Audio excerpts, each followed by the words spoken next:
মানে আমার জীবনে যা কিছু ঠিক তা অন্যের জন্য কতটুকু অসুবিধার ততটুকু চিন্তা করার ক্ষমতা শুধু ভালো চিন্তা করলে নষ্ট হয়ে যাবে। মানে আমি যদি চিন্তা করতে থাকি আমার ভালো হচ্ছে কিনা, ঘর পরিষ্কার তো আমার ভালো, রাইট, পরিচ্ছন্ন থাকাও তো ভালো, কিন্তু অন্য লোকের যে ভালো হচ্ছে না এতদূর পর্যন্ত যাওয়ার জন্য আমার এবং অন্য লোকের তফাৎ করতে পারার যে ক্ষমতা, সেইটা শুধু নিজের পরিচ্ছন্নতা চিন্তা করলে আসবে না, আসা কঠিন। নিজের ভালো চিন্তা করতে থাকার মধ্যে তো সমাজ বড় হয়।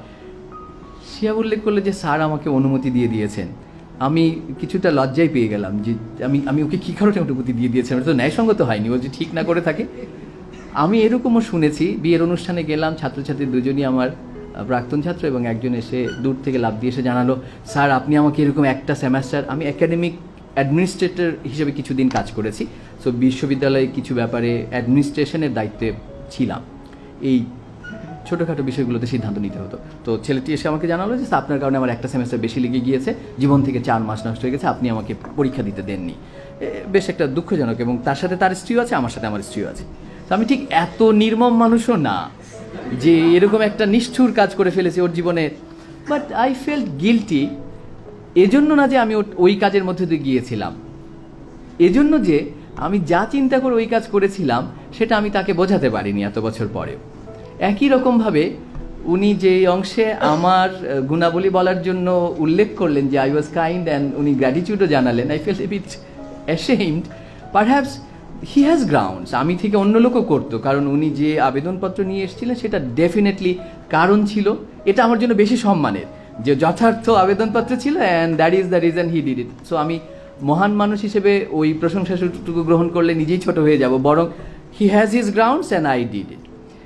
এই দুটো অংশ উল্লেখ করে আমি আসলে বলার চেষ্টা করছি যে আমাদের জীবন আমাদেরকে বিস্ময়করভাবে অন্যদের জীবনের মধ্যে মিশিয়ে রাখে।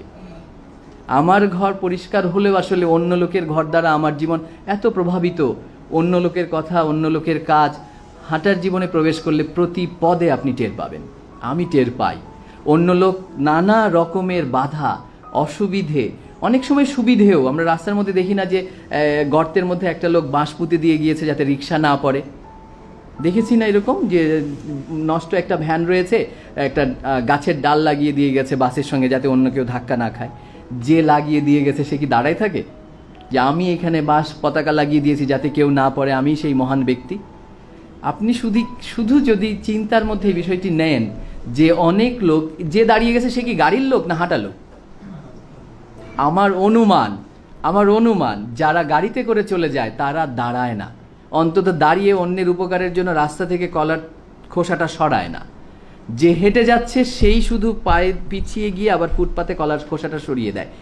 যে মোটরসাইকেলে যাচ্ছে আমি দেখিনি, আমার অনুমানও যে মোটরসাইকেলওয়ালারা দাঁড়ালো, ফুটপাতে গেল, কলার খোসা সরালো, জেনারেলি মোটরসাইকেলওয়ালার এই সুযোগ নাই, রাইট? হাঁটা লোকের অন্যকে বিশেষ দেওয়ারও সুযোগ আছে। আমি আসলে হাঁটার গুণগানের জন্য এগুলি উল্লেখ করছি না, হাঁটা থেকে আমার এলিমেন্ট হলো গতি কমানো। পুরো আলোচনার মধ্যে যেইটুকু হাঁটা আছে সেইটুকু রূপক, আমি হাঁটাকে গতির বিরুদ্ধে দাঁড়ানোর রূপক হিসেবে নিচ্ছি। হাঁটা তো গতির ব্যাপার, থামার চেয়ে, কিন্তু হাঁটা একই সঙ্গে দ্রুত গতির যে জীবন তার বিরুদ্ধে যাওয়ার। আপনি যদি দ্রুত গতির বিরুদ্ধে যেতে পারেন, দাঁড়াতে পারেন, গতিকে স্বীকার করেই যে আপনার পছন্দ মতো ডেস্টিনেশনে যাবেন, যেভাবে থামবেন সেভাবেই থামবেন, যতটুকু দাঁড়াবেন, যতটুকু দাঁড়াতে চান দরকার হলে ফিরে যাবেন, যে পথে যাবেন সে পথেই যাবে। যদি আপনি গতির ধারণা, কি করতে হবে, কতদিনের মধ্যে করতে হবে, কিভাবে করতে হবে, কোন ডেডলাইনের মধ্যে করতে হবে, এইটা নিজের ডেফিনেশনের সঙ্গে মিলিয়ে নিতে পারেন, সম্ভবত তখন আপনার মেদভুরি কম হবে। যে হাঁটার কথা এই আমাদের ওয়াকিং ক্লাব বারবার বলছে, সেই মুক্তি হয়তো তখন আমাদের আসতে পারে। আমি ভাবছিলাম যে এরকম কোনো মানুষকে কি আমার মনে পড়ে যে খুব হাঁটতো। আই ওয়াজ ওয়ান্ডারিং, আজকে সকালেই ভাবছিলাম যে এরকম কারো কথা যদি আমার মনে পড়তো তাহলে আই উড হ্যাভ শেয়ার্ড এরকম মহান কোনো ব্যক্তি যে হেঁটেই জীবন বদল হয়ে গেছে। Yes, I got one. There are so many names I found in the last 3-4 hours. আমি নরেন্দ্র বলে একজন ভদ্রলোকের কথা উল্লেখ করতে চাই। ওনার কথা আমি জোর করে ভেবেই মনে করেছি। তরুণ ছেলে, উনি একবার ঠিক করলেন গোটা ভারতবর্ষ হাঁটবেন। উনি ওনার জীবনে পুরো সময়টা হেঁটেছেন পাগলের মতো। উনি খুব তেজি এবং ধনী পরিবারের সন্তান ছিলেন, ভালো পড়াশোনাও করতেন, সেই ব্রিটিশ বিরোধী আন্দোলনের মধ্যে ছিলেন। এরপরে এই ভদ্রলোক তার এই হাঁটার অভিজ্ঞতা দিয়ে, হাঁটার একটা সুবিধা আছে, হাঁটা গতি কম, তো গতি কম হলে মানুষকে দেখা যায়। উত্তরা চেনার জন্য যদি মোটরসাইকেলে ঘোরেন, হেঁটে ঘুরলে বেশি হবে না? ভালো চেনা যাবে না মালিবাগ হেঁটে ঘুরলে দোকান বাড়ি, গর্ত, রাস্তা, অন্য পথ, ভুল পথ, আবার এলাম কিনা, মানুষের সাথে কথা বলা কত বেশি না হবে। তো যে লোক ভারত হেঁটেছিল ঘুরে ঘুরে, তার এই অভিজ্ঞতার মধ্য দিয়ে তিনি নিজেকে ধর্মের সঙ্গে মিলিয়ে নিলেন, সনাতন ধর্মের উপলব্ধির সঙ্গে মানুষের জীবন, পরাধীনতা, এগুলোকে মিলিয়ে তিনি তার তো নামই বদলে ফেলেন। তিনি আপনাদের সবার চেনা আর কি। সো এই ভদ্রলোক শিকাগোতে গিয়ে 93 একটা ভাষণ দিলেন তার এই মানুষকে দেখার মধ্য দিয়ে।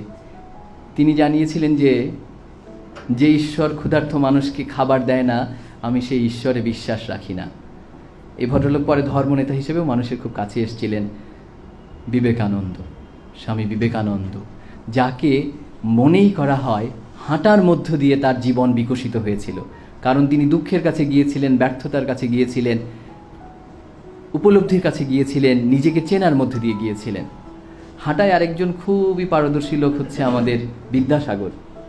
উনি সেই 20 কিলোমিটার হেঁটে গিয়ে শিক্ষককে তার স্কুলে নিয়োগের জন্য আবেদন করার কথা বলেছিলেন। হাঁটা তার নিরুপায় গন্তব্য ছিল। তখন মোটরসাইকেল ছিল না, নিশ্চয়ই গরুর গাড়িতে যাওয়া যেত না, কিংবা বাস ছিল না। কিন্তু উনি যে হেঁটেছিলেন, এই হাঁটার মধ্যে এক শারীরিক সক্ষমতা আছে। আব্দুল্লাহ সাইদ একটা গল্প বলেন যে খরগোশ এবং কচ্ছপের একটা ঘটনা আছে না? এই খরগোশ এবং কচ্ছপ যে দৌড়ায়নি, এটা তো আপনারা জানেন, রাইট? খরগোশ আর কচ্ছপ কি দৌড়েছিল? আপনাদের কি মনে হয় সত্যিকারের দৌড়েছিল? খরগোশ এবং কচ্ছপ কি দৌড় প্রতিযোগিতা করতে পারে? জীবনেও না। তাদের লাইফস্টাইলে আলাদা, যে তাদের দৌড় প্রতিযোগিতা হবে না। So story is made by us, আমরা বানিয়েছি, রাইট? আমরা কেন এরকম গল্প বানালাম? আব্দুল্লাহ সাইদ তার একটা বিশ্লেষণ করেছে। তিনি বলেছেন যে খরগোশ এত তুলতুলে, এত নরম কোমল, যে এই লোকের পক্ষে, খরগোশের পক্ষে সম্ভবই না একটা দীর্ঘমেয়াদী প্রক্রিয়ার মধ্যে গিয়ে নিজেকে জয়ী করে তোলার। সে ক্লান্ত হয়ে যাবে, সে তিরিং বিরিং লাফায়, তার গন্তব্য নাই। স্যার বলেন কচ্ছপ হলো নিজেই একটা ট্যাঙ্ক। আব্দুল্লাহ সাইদ বলেন এ তো একটা বর্ম পড়ার ট্যাঙ্ক। কচ্ছপের জয় শুরু হয় গল্পে, যেদিন কচ্ছপ মনে করেছিল খরগোশের সাথে আমি দৌড়াবো, খরগোশকে আমি হারাবো। ওই প্রথম পয়েন্টেই তার জয় শুরু হয়ে যায়। কারণ কচ্ছপের তো খরগোশকে হারানোর সাধারণ প্রবণতা নাই। যেই মানুষেরা এই গল্প বানিয়েছিল, সেই মানুষেরা চিন্তা করেছিল যে কচ্ছপ নামের একটা প্রাণী যে স্টিডি, থামে না, যার শরীরে দীর্ঘ সময় পথ পাড়ি দেওয়ার শক্তি আছে, যার এনার্জি দ্রুত ফুরিয়ে যায় না, গ্রিট, GRIT, পরিশ্রম করার শক্তি অবিচলভাবে খরগোশের নাই, কচ্ছপের আছে। তাই মানুষের বানানো গল্পে খরগোশ হেরে যায়, আর একটু পরেই তো ঘুমাতে পারতো, দড়িটা পার হয়ে, তাই না? দেখলো যে আচ্ছা আমি জিতে গেছি, খরগোশ পেছনে আছে, আমি ঘুমাই। এইরকমই তো মোটা কচ্ছপ পেছনে আছে, গল্পটা তো এরকম। এই যে খরগোশ গেল না এবং কচ্ছপ ধীরে ধীরে তাকে পার হয়ে গেল, এর পেছনে সাইদ স্যার বলেন স্টোরিটা হলো শরীরের সক্ষমতার। বিদ্যাসাগরের শরীর ছিল, বিবেকানন্দের শরীর ছিল। সেই শরীর নির্মাণ যে করতে হয়, হাঁটার মধ্যে প্রবেশ করলে মানুষ এটা টের পাবে যে আজকের শরীর আমার ঠিক নাই।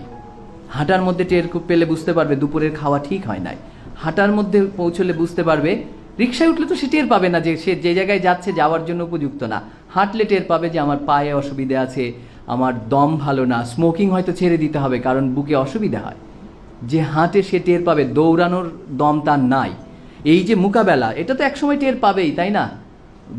বেলুনের একটা বোঝাপড়া আছে যে একটা বেলুন যদি 15 নম্বর ফুঁয়ে ফোটে, একটা বেলুন 15টা ফুঁ দিলে ফেটে যাবে। সেই বেলুনটা 15তে যে ফাটে, যারা অভিজ্ঞ তারা জানেন যে 15তে ফেটে যাবে, কারণ এই বেলুনগুলো সব টেস্ট শেষে জানা গেছে 15তে ফাটবে।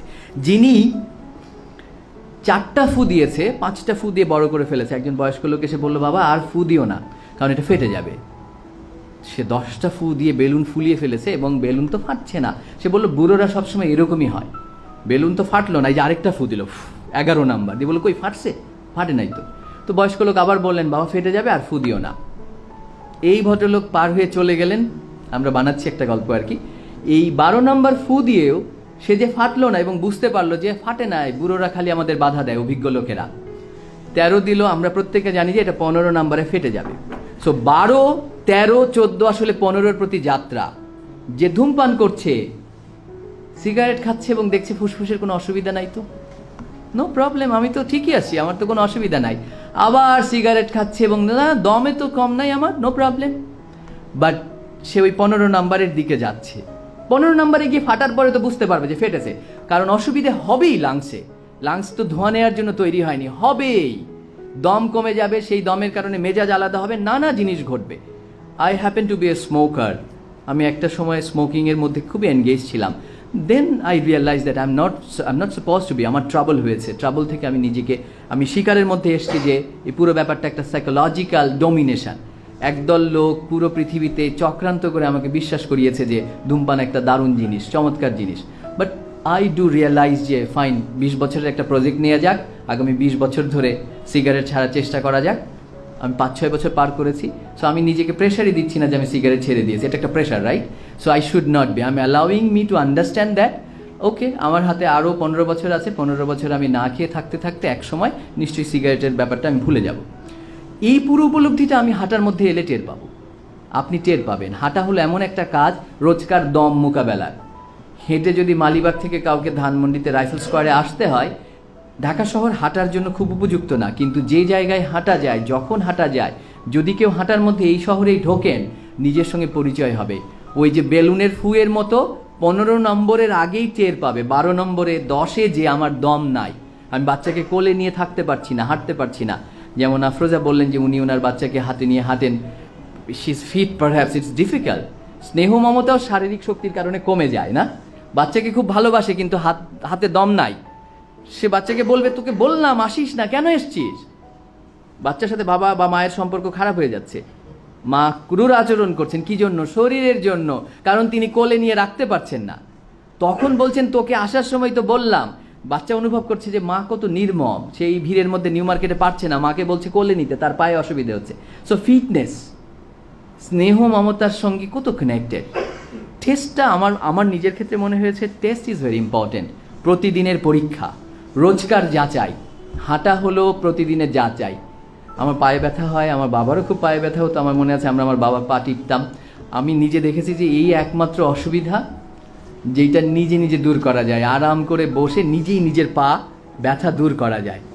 এই পিঠে ব্যথা হলে করা যায় না, হাঁটায় এটা যে করা যায়।